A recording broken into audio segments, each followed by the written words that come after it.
So for this particular inversion, we know that we can get this link to do a complete revolution. We know that this distance right here is 4, this is 3.2, that's 1. So 1 plus 4 is 5, that's less than 6.4. The sum of these two, this is a Grashof. What about this this one up here?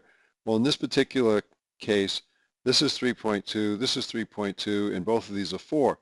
So this is actually a class 3, right? The sum of the longest plus the shortest, in this case 4 plus 3.2, is the same as the sum of the other two, because the other two are 4 and 3.2.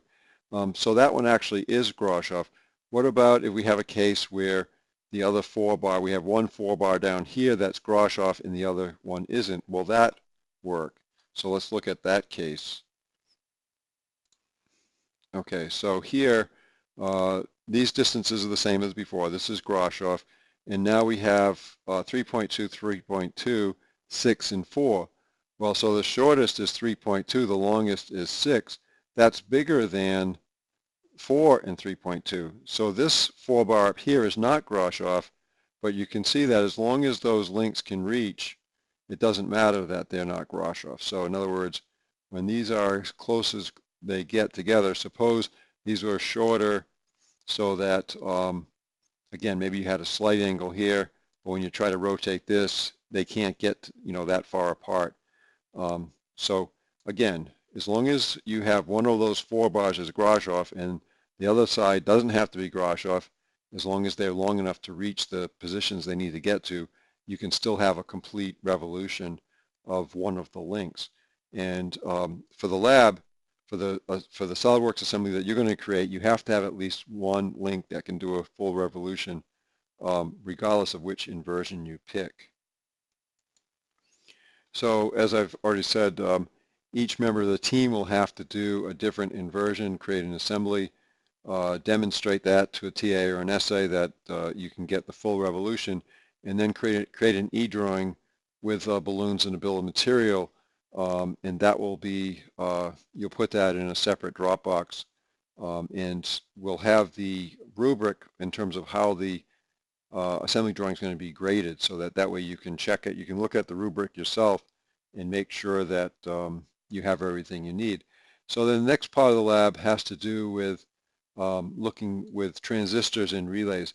And so this is described, there is an introduction to transistors on the wiki, and we're not going to spend any time in that in class. But really, the main thing with that, the point we're trying to get across here is, suppose you're trying to do something like close a relay, and maybe you're using your Arduino, and the Arduino, in general, for a digital output, you don't want to exceed 20 milliamps, and maybe the relay needs 100 or 150 milliamps, something like that, to close the relay.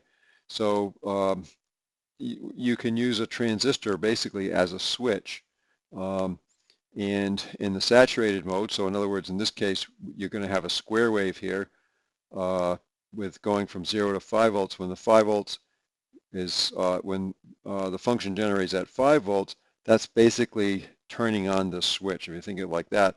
So now the current can flow through here with very little resistance. And so obviously, in terms of measuring on channel 2 on the oscilloscope, this should be close to 0 volts, right? This is close to ground, but the current now can flow through down to ground, okay? So now, on the second part, so you want to see how fast that transistor can switch on and off, basically. So you'll set, as it talks about setting up a 50% duty cycle here, and you just keep increasing the frequency here until the duty cycle that you're reading on channel 2 for the transistor drops to 40%. So in the second part of this, you're going to have this kind of setup where now you have the relay and you're measuring the voltage on the relay. So basically, when you turn on the voltage on the base as part of the transistor, then that closes this circuit, and I'm going to have to pick up here from the next video.